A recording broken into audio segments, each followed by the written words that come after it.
Good day, and welcome to another presentation of What's Happening Today, presented to you by Rapido News Network. In our first story, we will discuss the Biden administration bragging about the reduction of gas prices.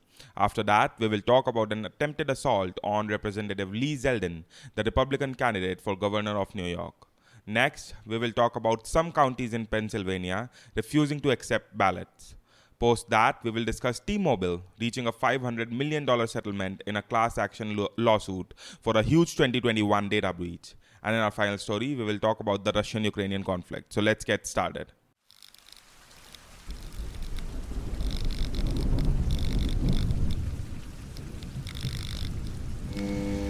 In our first story, after topping $5 a gallon in June, the price of gasoline has fallen for more than a month. The Biden administration wants to tell you about it again and again. President Biden and his top aides are in an all-out campaign to trumpet what is, as of Friday, 38 consecutive days of decline in the AAA average gas prices nationwide. The president mentioned that streak in a news conference in Saudi Arabia at the start of a speech on abortion rights. Aides have repeatedly trotted charts showing the downward trajectory in news briefing and chastised reporters for not devoting more time to the subject. When President Andres Manuel Lopez Obrador of Mexico needled Mr. Biden in a meeting at the White House this month, saying that Americans were crossing the border to buy cheaper gas, the president interrupted him. It has gone down for 30 days in a row, Mr. Biden said.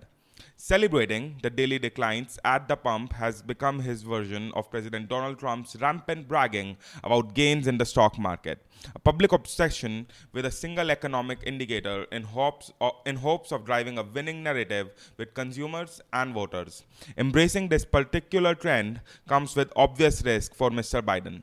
Gas prices notoriously bounce up and down, and events outside his control could easily push them up again.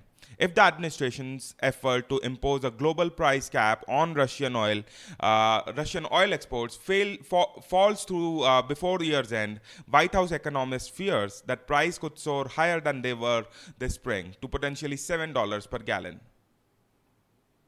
Now, in our next story, an attempted assault on Representative Lee Zeldin, the Republican candidate for governor of New York, inflamed a fierce debate over the state's public safety law on Friday. Hours after, man accused of charging the candidate with a pointed weapon was released without bail. Mr. Zeldin has long made public safety a centerpiece of his campaign against Governor Katie Hochul. But he and his allies argued on Friday that the episode viscerally drove home the need to increase policing and tighten New York's bail law to make it easier for judges to hold people charged with certain crimes. Only in Katie Hochul's New York could a maniac violently attack a candidate for governor and then be released without bail. Nick Langworthy, the New York Republican Party chairman, wrote on Twitter, "This is what happens when you destroy the criminal justice system."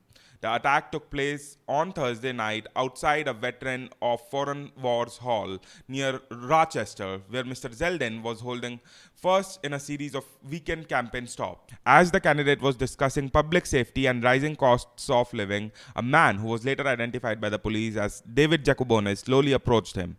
Video footage of the encounter showed Mr. Jacobonis wielding a pointed plastic self-defense tool shaped like the face of a cartoon cat as he lunged at Mr. Zeldin. Mr. Jacobonis can be heard on video repeatedly saying that you are done. Now, in our next story, Berks, Fayette, and Lancaster counties are refusing to process absentee ballots that were received in a timely manner and are otherwise valid, except the voter did not write a date on the declaration printed on ballot's return envelope. The Pennsylvania Attorney General has argued in court amid a lawsuit against those three counties that the state will not certify results unless they include every ballot lawfully cast in that election. The standoff in Pennsylvania is the latest attempt by conservative-leaning counties to disrupt, delay, or otherwise meddle with the process of statewide election certification, a normally ceremonial administrative procedure that became a target of Donald Trump's attempt to subvert the 2020 contest. It's happened in other states too. Earlier this year, Otrio County, a rural conservative area in southern New Mexico, refused to certify its primary election, citing conspiracy theories about voting machines, though no county commissioner produced evidence to legitimize their concerns. Eventually, under threat of legal action from the state's attorney general and an order from the state's Supreme Court, the commissioner relented and certified the county's roughly 7,300 votes. Now, in our next story, T-Mobile has agreed to a settlement totaling $500 million in a class action lawsuit filed by customers after the company disclosed in August that sensitive data had been breached in a cyber attack. In a court filing late Friday, the mobile phone giant said it would pay $350 million to settle the customer's claim and spend $150 million over the next few years bolstering its cybersecurity protection technologies. The breach offered 76.6 million people in the United States, according to the company. It exposed highly sensitive data, including customers' first and last name, social security numbers, and driver's license information. It was not clear how much individual T-Mobile customer would receive from the settlement, though the proposed agreement filed in the U.S. District Court for the Western District of Missouri stipulates that individual payment cannot exceed $2,500. At the time of the breach, T-Mobile said that the compromise file includes current account as well as the records of people who had applied for credit with the company. In the filing on Friday, lawyers for T-Mobile said that the settlement agreement did not mean the company was acknowledging any wrongdoing. The breach was one of the many that have occurred in the tech, banking, and retail industries in recent years, the company said in a statement. As we continue to invest time, energy, and resources in addressing this challenge, we are pleased to have resolved this consumer class action filing.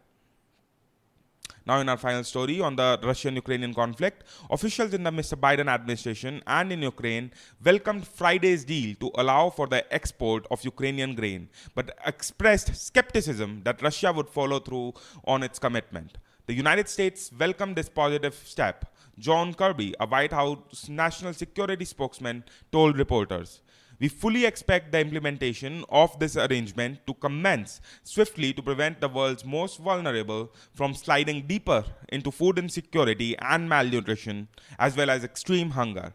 But Mr. Kirby repeatedly struck a cautionary note, saying that the deal's success was going to depend on Russia's compliance with this arrangement and actually implementing its commitment, and of course, ending its blockade of Ukrainian ports.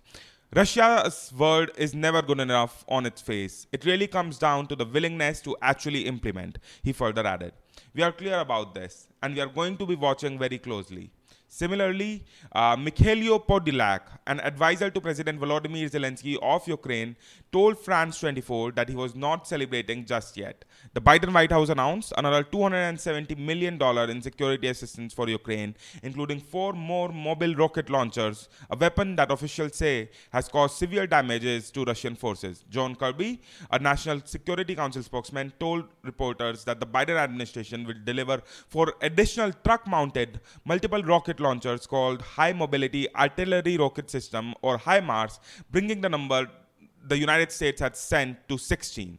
Mr. Kirby said that the United States would also send Ukraine more HIMARS ammunition as well as 36,000 rounds of artillery ammunitions for howitzers already delivered to Kyiv. These items will be drawn from existing Defense Department stocks, Mr. Kirby said. In addition, Mr. Kirby said that the Defense Department will provide Ukraine with 580 Phoenix Ghost tactical drones, similar to the better-known Switchblade drones, the drones that are capable of surveillance but can also be flown into targets and detonated on impact. That was all for the major news update for July 23rd. Stay tuned for our next update on the ongoing world affairs. We hope that you find this video useful. If you like this video, hit like. And for a continued update on what's happening around the world, consider subscribing. And to get notified whenever we post something new, hit that bell icon. If you have any comments or any suggestions for us, please let us know in the comment sections below. Thank you.